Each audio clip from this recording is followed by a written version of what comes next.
Hello guys, આજે આપણે મોનિકો pizza બનાવવાના છીએ।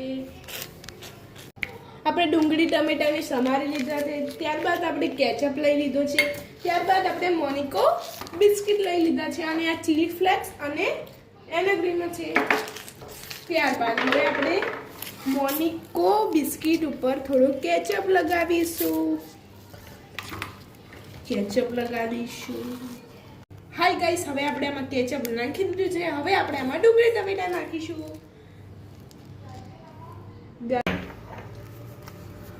હવે આપણે ડુંગળી ટમેટા પણ નાખી દીધા છે, ત્યારબાદ આપણે ચીલી ફ્લેક્સ નાખીશું। ત્યારબાદ આપણે આ એરેગમાં નાખીશું। ચલો હાય ગાઈસ, હવે આપણો મોનિકા ટોફી તૈયાર છે અને હું ચાખવાનું છું મોનિકો ટોફી મસ્ત છે ગાઈસ, તમે પણ આ વિડિયો ખાવા।